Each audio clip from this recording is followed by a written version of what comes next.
She froze, right there in the driveway, clipboard trembling in her hands like maybe that thin slice of plastic could shield her from the law itself. "Oh, you should have seen it, folks," Karen Stevens, self-declared president of the Willow Creek HOA, standing between me and my own front door while two deputies stepped out of their cruiser, a real-life warrant with her name spelled out in bold.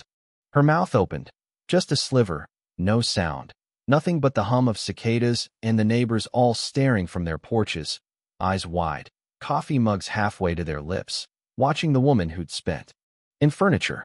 The first real house I'd ever owned, a brick front, 2-story, corner lot right on the edge of Willow Creek. My wife, Sarah, called it our second chance. Me? I called it proof all those. Just my own patch of dirt, my name on the deed, a future that finally felt like ours. For the first 24 hours, I believed I'd finally caught a break. Then, a black SUV in the driveway. Out steps this woman, heels clicking like she's about to hand down a sentence, pastel suit, hair sprayed so tight you'd swear it could deflect hail, and of course, the infamous clipboard. "Good afternoon," she chirps, fake smile plastered on, that kind of tone where you know she's already decided how this conversation ends. "I'm Karen Stevens, president of the Willow Creek Homeowners Association." I'm sweating, arms full of a dresser, my buddy Mark struggling behind me. "Good for you."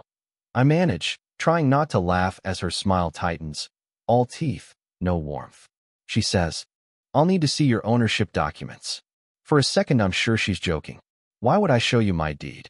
I ask, and with the smoothest, most rehearsed voice, she tells me, "Because your property borders HOA managed land, which means it falls under our expansion policy.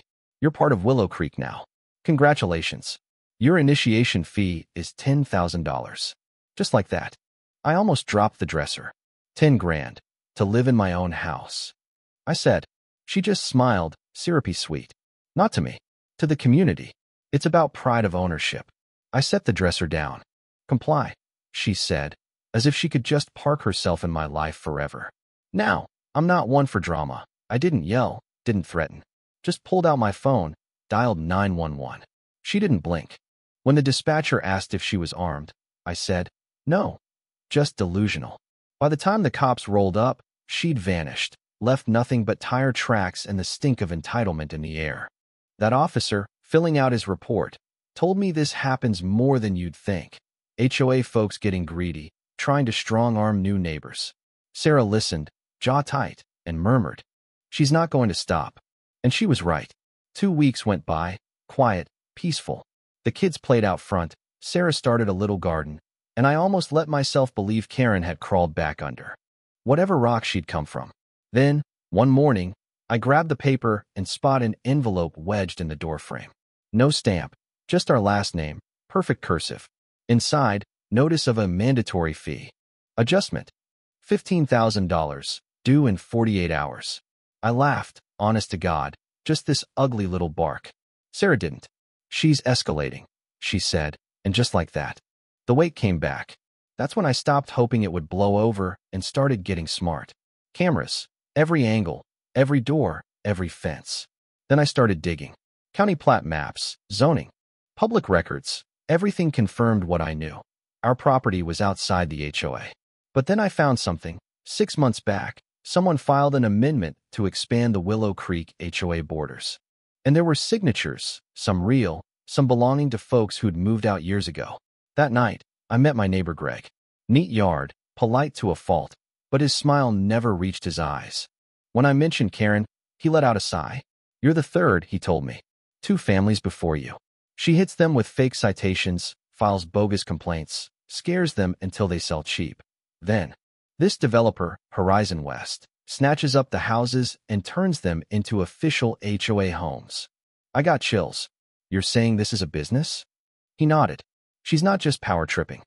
Land grab racket on your hands. So what do? We build a case. Keep every letter. Record everything. And install more cameras." Cindy also looped in a local reporter, Leo Park. Real quiet guy, always with a tape recorder running. Apparently, he'd covered similar stuff in other counties. When I mentioned Karen, his eyebrows shot up. "She's been on my radar. Same scam, fake boundaries, phony votes, developer kickbacks. Let me tell you, I did not sleep that night. Around 2 a.m., I see those headlights gliding slow past our house, the black SUV again. She doesn't stop, just slows enough for me to see her face, the dash lights making her look like a villain in a B-movie. I wave. She speeds off. Next day, another envelope. This one with official-looking letterhead. That's federal mail fraud. Now we weren't just dealing with harassment. This was a crime. And then, a week later, the twist, anonymous email in my inbox. She doesn't act alone. In her garage, there's a file box with pre-signed forms. Horizon pays her through her husband's landscaping company. Check your mailbox footage from last Thursday. I checked, and there's Karen, walking door to door, slipping envelopes into mailboxes, collecting them later. She wasn't just delivering notices, she was looking for signatures, maybe planting forgeries. That was it. Cindy filed an emergency injunction with the county, freezing all HOA activity in Willow Creek. Karen just didn't know it yet. The next morning, two big guys in matching black HOA polos show up at my door. One's got a shaved head and an earpiece. The other cracks his knuckles like he's auditioning for a mob movie. Mr. Rivers, the bald one says, "We're here to deliver a final notice regarding your delinquent fees." Script. I shut the door in their faces, called the sheriff.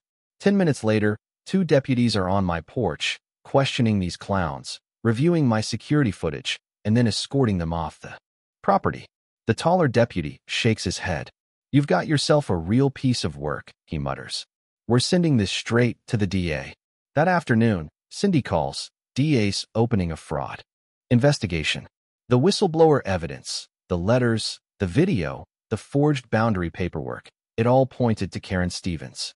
The day that summons landed on my porch, it felt like the first good night's sleep in months. I put on my best suit, not to gloat, just to look steady. Karen sat across the aisle, arms folded, jaw set, her lawyer whispering nonstop, but her eyes never left mine. The prosecution laid out everything. Fake HOA amendments, illegal property grabs, mail fraud, impersonating legal authority. The kicker? Payment records from Horizon West, listing K. Stevens. Acquisition Commission. Her attorney tried to object, but the judge shut him down with a look. When the investigator rolled the mailbox video, the whole courtroom went silent. Karen's face turned to chalk. The clipboard, her security blanket, sat lifeless in her lap. The judge didn't hesitate. All HOA expansions under Willow Creek are suspended pending a full audit. Miss Stevens. Maybe the walls she built around her fake little kingdom were finally caving in. I didn't smile. Didn't need to. Sometimes justice isn't about celebration. It just needs room to breathe. That night, the neighborhood was quieter than I'd ever heard it. The air felt lighter, somehow. I walked the yard, hands in my pockets, stopped by the old mailbox, same spot where Karen tried to slip her lies. Into my life. A breeze rustled through the pines, slow and patient, like maybe the trees themselves were clapping. Sarah joined me on the porch, set her hand on my shoulder. "You think it's finally over?" she whispered. I looked out at the empty driveway where the black SUV used to idle, the houses Karen tried to steal. "Not over," I said, "just reclaimed." She nodded. We stood there a long time, just watching the sky lighten behind the roofs. Next morning, sunlight hit the bricks, real gold, real warmth. For the first time since moving in, I felt like the quiet wasn't borrowed. That's the secret, right? In places like Willow Creek, where fear and control are currency, never let anybody think they own your peace. So what do you think? Did that count as justice? Or just a lucky break? Ever dealt with someone trying to steal what's yours? Property, peace, or even your dignity? Drop your story below. Let's hash it out. I want to know, where do you draw the line between standing your ground and letting things go? And if you're in a battle with a so-called Karen of your own, remember, sometimes the quietest voice is the one that ends up winning the war.